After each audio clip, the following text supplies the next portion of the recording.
నమస్తే మన Andhra Telangana mart 24 news కి స్వాగతం. నా పేరు దేవి. నేటి వార్తలు. భీమవరం ఛాంబర్ ఆఫ్ కామర్స్ లో శుక్రవారం టీడీపీ నియోజకవర్గ కమిటీల ప్రమాణ స్వీకారం ఘనంగా జరిగింది. ఇన్ఛార్జ్ తోట సీతారామలక్ష్మి మాట్లాడుతూ కష్టపడి పనిచేసిన కార్యకర్తలకు ప్రభుత్వ పదవులు లభిస్తాయని, పార్టీ ప్రతిష్టత కోసం అందరూ క్రమశిక్షణగా పనిచేయాలని చెప్పారు. పార్టీ పరిశీలకులు రాష్ట్ర ఉపాధ్యక్షురాలు పీతల సుజాత పాల్గొని కమిటీ సభ్యులు కూటమి ప్రభుత్వ అభివృద్ధి కార్యక్రమాలను ప్రజల్లో చేరవేయాలని సూచించారు. 3 మండలాల కమిటీలు, బూత్ యూనిట్, క్లస్టర్ కన్వీనర్లు పెద్ద సంఖ్యలో ప్రమాణ స్వీకారం చేశారు.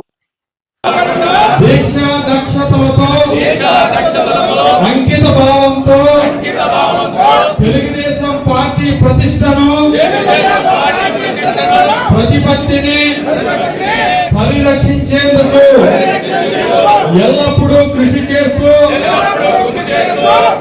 పార్టీ మరియు ప్రజలు నాపై ఉంచిన విశ్వాసాన్ని బొమ్ము చేయకుండా నిత్య చైతన్యంతో పార్టీకి ఉజ్వల భవిష్యత్తు కల్పించేందుకై నా వంతు కర్తవ్యాన్ని విధులను బాధ్యతాయుతంగా నిర్వర్తించగలనని ప్రమాణం చేస్తున్నాను.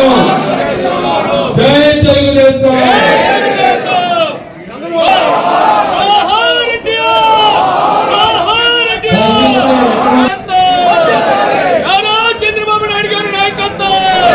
మినిస్టర్ గారైనటువంటి నారా లోకేష్ గారు ఒక పిలుపు మేరకు భీమవరం నియోజకవర్గ ఇన్ఛార్జి శ్రీమతి తోట సీతారామలక్ష్మి గారు ఒక అధ్యక్షతలో మరి భీమవరం పట్టణ అధ్యక్షుడిగా నన్ను, అలాగే భీమవరం ప్రధాన కార్యదర్శిగా చల్లబోయిన గోవింద్ గారిని ఎన్నుకుని ఈరోజు ప్రమాణ స్వీకారం చాలా రంగరంగ వైభవంగా ఏర్పాటు చేయడం జరిగింది. దీనికి ఇచ్చేసినటువంటి తెలుగుదేశం పార్టీ నాయకులు, కార్యకర్తలు, అలాగే భీమవరం పట్టణ నియోజకవర్గంలో ఉన్న బంధుమిత్రులు, వ్యాపారస్తులు, స్వచ్ఛంద సేవా సంఘం వాళ్ళందరూ కూడా ఇచ్చేసి మాకు చాలా ఒక మెసేజ్ ఇచ్చారు. ఏ సంకల్పంతో వాళ్ళందరూ మాకు ఆశీస్సులు అందజేశారో పార్టీ పట్ల సిద్ధశుద్ధితో పనిచేస్తామని చెప్పి ఈ సందర్భంగా అందరికీ కూడా మనం చేసుకుంటాం.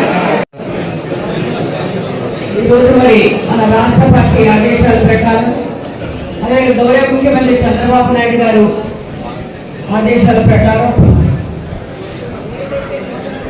ఇంటికి కూడా ప్రమాణ స్వీకారోత్సవం మనం పండగ వాతావరణంలో పెట్టుకోవడం జరిగింది. ఈ కార్యక్రమానికి ఇచ్చేసిన ముఖ్య అతిథులు ఇచ్చేసిన మన సీనియర్ నాయకులు గౌరవ మరి వెంకటేశ్వర గారికి, అదేవిధంగా మరి గౌరవనీయులు మరి ముఖ్య అతిథి పీతల సుజాత గారికి, అదేవిధంగా మరి మాట్లాడతారు కూడా చంద్రపూడిలో నాకు ఆయన బాగా తెలుసు. నేను అక్కడ ఉమ్మడి జిల్లా ఉన్నప్పుడు కూడా ఆయన అక్కడ ఉండేవారు.